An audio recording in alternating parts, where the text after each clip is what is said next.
ફરી એક વખત તમારી સામે વિડીયો લઈ આવ્યો છું। લેક્ચર નંબર 1 માં આપણે ભણ્યા હતા ઉપાડ પર વ્યાજની રીત। આજે લેક્ચર નંબર 2 માં ભણશું ભાગીદારનું કમિશન।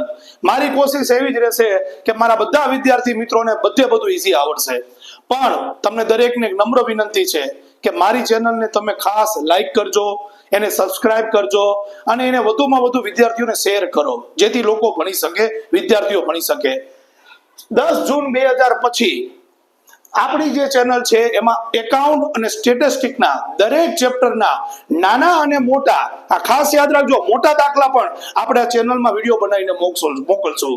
તો પ્લીઝ તમે લાઈક કરો, સબસ્ક્રાઇબ કરો અને ચેનલને તમે વધુમાં વધુ શેર કરો। ચેપ્ટર નંબર 1 ભાગીદારી પ્રવેશ, એમાં લેક્ચર બીજામાં રીત નંબર બીજી છે ભાગીદારનું કમિશન। હવે આપણે ભાગીદારને કમિશન આપવાનું છે, કઈ વાંધો નહીં, આપી દઈ। પેજ નંબર 30 ઉપર ક્વેશ્ચન નંબર 3 માં બીજો દાખલો છે। કેવો છે બેટા? તો કે અમૃતા અને દિવ્યા, ભાઈ અમૃતા અને દિવ્યા છે ને એ એક પેઢીના ભાગીદાર છે। આ બંનેનું મૂડીનું પ્રમાણ આપ્યું છે। કયું બેટા? જો તો મૂડીનું પ્રમાણ। તો નિયમ સાંભળજો કે મૂડીના પ્રમાણનો કોઈ દિવસ કઈ ઉપયોગ ન થાય। કોકે તો સાહેબ શું કામ આપ્યું છે તમને? ભૂલાડવા માટે બેટા। એ તમારી ટેસ્ટ કરે, ભાઈ આ ભાઈ કેટલું ભાઈ બધા નોલેજ છે। આપણે શું કરી ખબર? 3:2 દેખાણો લે વેચી દીધું ના। મૂડીનું પ્રમાણ ક્યારે વપરાય બેટા? કે જ્યારે દાખલામાં કોઈ પણ સૂચના આપી હોય કે ભાઈ ભાગીદારોનું મૂડીનું પ્રમાણ ફલાણું ઢીકણું છે અને તમારે ભાગીદારી પેઢીનો નફો મૂડીના પ્રમાણમાં વેચવાનો છે, તો જ મૂડીનું પ્રમાણ વપરાય। હવે અત્યારે આમાં તો એવું કઈ સૂચના આપી નથી કે ભાઈ ભાગીદારી પેઢીનો નફો મૂડીના પ્રમાણમાં વાપરવો, તો કઈ વાંધો નહીં, આ મૂડીના પ્રમાણનું કઈ કરવાનું નહીં। તો વિદ્યાર્થી કે તો સાહેબ શું કરવાનું? સરખે હિસ્સે વેચી દેવાનું। અમૃતા, ભાઈ એક ભાગીદાર છે અમૃતા, તેને તેનું કમિશન બાદ કર્યા પછીના ચોખ્ખા નફા પર એને 8% શું આપવાનું છે? કમિશન। તો બેટા અમૃતાને આપણે શું આપવાનું છે? કમિશન। પેઢીનો નફો, આખા પેઢીનો, ભાગીદારી પેઢીનો નફો 96,874 છે। તો પ્રશ્ન સાંભળજો, અમૃતાને કુલ કેટલી રકમ મળે? તો આપણે દાખલો સ્ટાર્ટ કરી। સૌથી પહેલા આપણે અમૃતાનું કમિશન શોધશું કે ભાઈ અમૃતાનું કમિશન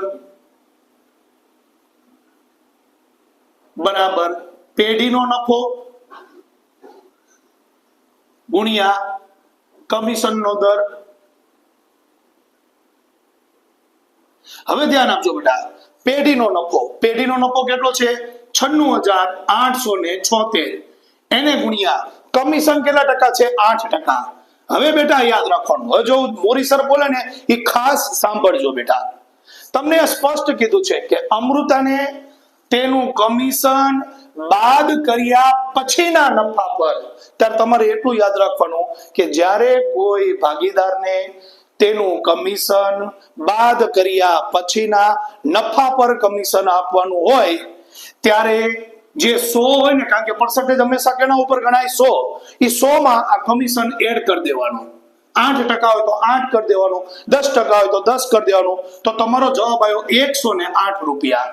ફરીવાર તમારે એટલું યાદ રાખવાનું કે જ્યારે કોઈ ભાગીદારને તેનું કમિશન બાદ કર્યા પછીના વધતા નફા ઉપર કીધું હોય ત્યારે ઉપર તો પર્સન્ટેજ 8% લેવાના, નીચે 100 માં અહીંયા 8% હોય તો અહીંયા 8 લેવાના, અહીંયા 12% આપ્યો તો અહીંયા 12 લેવાના, વોટ એવર જે પર્સન્ટેજ આપ્યો એમાં એડ કરી દેવાના, એટલે ટોટલ 108। તો તમારે કેલ્સી યુઝ કરશો તો 7176 આ આવ્યું અમૃતાનું કમિશન। હવે વિદ્યાર્થી મિત્રો આટલું કોણી આવીને બાર બલ્લે બલ્લે કરે, આવી ગયો, એટલે શું આવી ગયો? કેમ? તને પ્રશ્ન શું પૂછ્યો છે કે અમૃતાને કુલ કેટલી રકમ મળે? આ તો તે કમિશન શોધ્યું, હજી બાકીનો નફો શોધવાનો ને। તો હવે આપણે એની આગળ જઈ, પેઢીનો નફો પહેલા કેટલો હતો? ધ્યાન આપજો બેટા સરખી રીતે। પેઢીનો નફો હતો 96,874, એમાં તમે અમૃતાને કેટલા દઈ દેવાના? તો કે ભાઈ અમૃતાનું કમિશન એમાંથી માઇનસ કરી દો। ભાઈ અમૃતાનું કમિશન કેટલું કમિશન હતું? તો કે 7176 રૂપિયા। આ બાદ કરી દીધું, એટલે હવે જે નફો વધ્યો એને વહેંચણી પાત્ર નફો કહેવાય। કેટલો નફો વધ્યો? તો કે ભાઈ 89,700।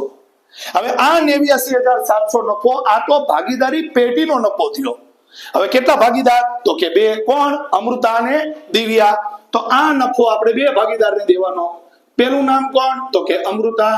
બીજું નામ કોણ? તો કે દિવ્યા. આ નફો બંને ભાગીદારને આપી દેવાનો. તો જો બેટા આપું છું 89,700 ગુણ્યા અહીંયા 89,700 ગુણ્યા, હવે હમણાં વિડીયો ચાલુ કર્યો ત્યારે જ કીધું હતું તમને, અહીંયા કયું પ્રમાણ આપ્યું છે? મૂડીનું પ્રમાણ. તરત યાદ આવ્યું, મોરી સરે કીધું હતું સૂચના ન હોય તો મૂડીનું પ્રમાણ ક્યાંય વપરાય જ નહીં.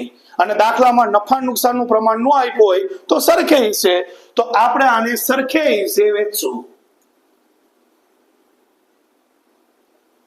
સરખે હિસ્સે એટલે 1/1, ટોટલ 2. તો 1/2 અને 1/2. આપણે કેલ્ક્યુલેટર વાપરશું તો નફાની રકમ આવશે 44,850. આ નફો આવ્યો અમૃતાનો, અને આનોય નફો સરખો જ આવે 44,850. આ નફો કોનો આવ્યો? દિવ્યાનો. હવે જોવાનું, અમૃતાને કીધું એ અમૃતા તને કેટલી વસ્તુ મળી? તો કે સર 2 વસ્તુ મળી. આપણે કઈ રકમ મળી? સર મને એક નફો મળ્યો. બીજું સર મને કમિશન મળ્યું. તો એ કમિશન અમૃતામાં એડ કરી દેવાનું. કેટલું કમિશન મળ્યું? 7,176. તો અમૃતાને તો લોટરી લાગી ગઈ. તો અમૃતાને કુલ મળેલ રકમ